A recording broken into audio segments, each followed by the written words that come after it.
Ladies and gentlemen, Assemblyman Gallagher.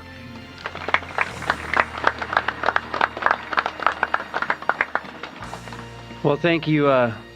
It's always nice to be introduced as a distinguished guest, but the truly distinguished ladies and gentlemen are those who have served in our armed forces and are here with us today, and those who we're going to recognize today. So can we just give a really big applause to all of them right now?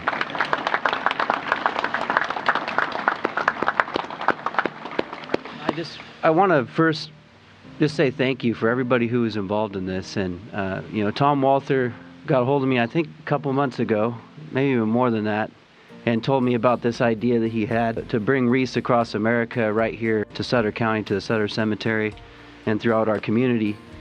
And I just thought, what an awesome idea, and I said, yes, I'd be happy to be involved in that in any way that you want me to be, Tom. But I want to thank all the groups who've made this happen today. So many different veterans organizations. I know the Stand Down, Sutter Lions, who always have this cemetery looking so great with these beautiful American flags. All the different people who've been involved in this, I just want to say thank you, because it is so warranted that we do this today. It's very symbolic what we're all doing here right now on this day.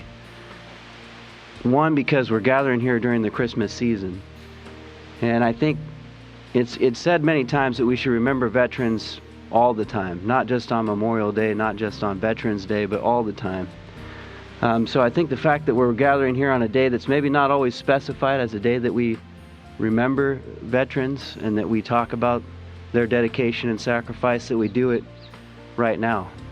And also, as this is a season where we remember the one who sacrificed for all of us, that we remember those who gave their lives for our country. This season is one in which is very apt for us to remember our veterans, and especially those that gave their lives. I think it's also symbolic that we're gathering here in some cold elements this morning, very brisk.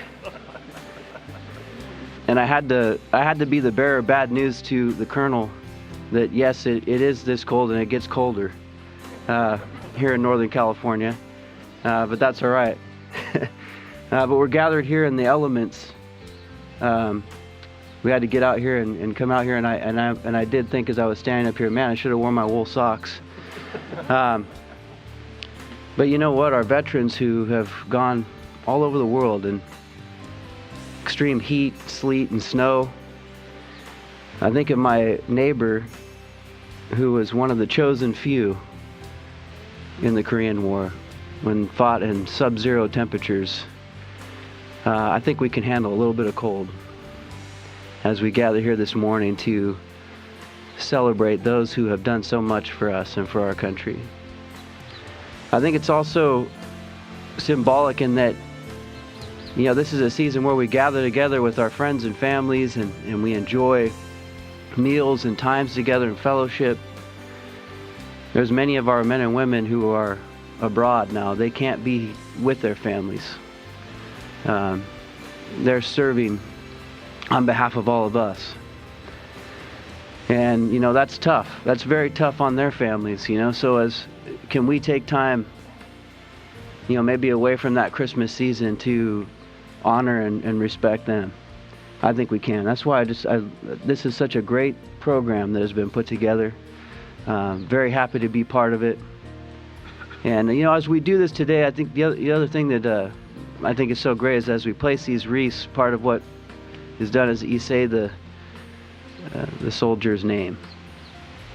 And we need to know names. We need to know our veterans, and we need to do what we can to provide for their needs. I'm reminded of this every day. My colleague in the assembly is a man by the name of Devin Mathis, who did 2 tours in Iraq.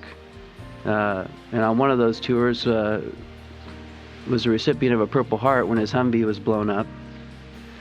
And he reminds us all the time of our veterans, and that it's not just supporting them when they're over there, but when they come back, and supporting their families And so that's also something that that I'm focused on as I serve in the state assembly. I know it's something that Congressman LaMalfa has been very focused on with trying to make sure that the VA does right by our veterans. And I know it's something that Senator Nielsen, who could not be here today but really wanted to be here, is very focused on in the state Senate. So I thank you all for being here. Thank you for being part of what is symbolic and warranted and shows the greatness of this country. We have something very special right here in America, that since our founding we have consistently had a peaceable transition of power every time, right? And I gotta believe that a big part of that is because we have a great military who's kept us safe and who's allowed us to continue that freedom and that ability to have a civil society, a nation of laws, this intricate constitutional republic that has worked so well for us. There are times when we don't agree on things, but we come together as a nation because we know that we are all Americans. And the fundamental things of what makes us Americans has not changed. And we continue to move forward in that every time. But I think the cornerstone of that is our men and women of the armed services who have defended that beautiful constitutional framework since the founding and continue to do so each and every day. So thank you for being here today. I'm honored to be part of this, and I know we are all honored by your presence here today. Thank you.